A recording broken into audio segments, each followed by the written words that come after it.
अच्छा ये बताएँ कि दाँतों के लिए आप मुझे आज बता रहे थे कि कोई बड़ी शानदार चीज़ आप बताने जा रहे हैं और उसमें क्या दाँतों से जो खून आता है या दाँत हिलते हैं या दाँतों का रंग है, किस हवाले से गाइड करेंगे? 2 चीज़ें मैं आपको बताऊँगा, एक तो ये आप देख रहे होंगे सामने पत्ते पड़े हैं। ये सफेदे के पत्ते हैं, जो यूकलिप्टस भी कहा जाता है इसे इंग्लिश में, और ये अक्सर लगे होते हैं, सबसे लंबा पौधा जो उसमें इसका शुमार होता है।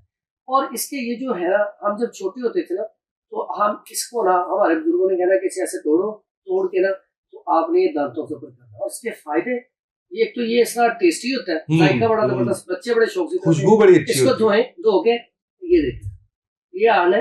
ऐसे ना ओके, इसको थोड़ी देर करना है। ठीक है। यकीन करें दांतों से खुशबू भी आएगी। आपके दांतों को अगर गर्म या ठंडा लगता है, वो भी ठीक हो जाएगा। दांतों से पीप आती है, वो भी ठीक हो जाएगी। और मोतियों की तरह दांत चमकाएगा ये। और बच्चे इतने शौक से करते हैं, मेरे अपने बच्चे एक टाइम में 2-2 3-3 पत्ते, 4-4 पत्ते जो है ऐसे मसल देते हैं, खुशबू आ रही होती है। यानी कि इतना इफेक्टिव है दांतों के लिए। इसे इस्तेमाल करें और बेहतरीन रिजल्ट है फौरी। और कैसा नुस्खा, कोई पैसे भी नहीं खर्चा आपके दांतों के हवाले से। अच्छा वो दूसरा एक नुस्खा है। चीज मैं नुस्खा जो दूसरा बताइए, बोला था, बताइए, वो बताइए। बड़ा सादा और आसान सा है। हर घर में नमक पड़ा होता है, सादा नमक ले, बारीक पिसा हुआ, और सरसों का तेल, 2 चीजें। ये हमारे बुजुर्ग जितने तबीब थे ना, वो यही इस्तेमाल करवाते थे। आप करके देखें। आपने सरसों का तेल यहाँ पे लिया, नमक डाला, अब नमक डाल के आपने ऐसे इसको लेना है, और उंगली से कर रहे हैं या ब्रश से कर रहे हैं या मिसवाक से कर रहे हैं। इतना जबरदस्त नुस्खा है।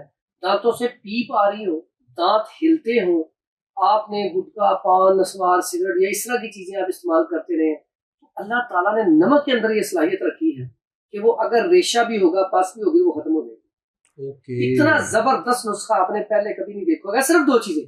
अक्सर लोग इसमें काफी चीजें बताते हैं, इतना लंबा चौड़ा काम करने की जरूरत है, 2 चीजें और रिजल्ट कमाल का।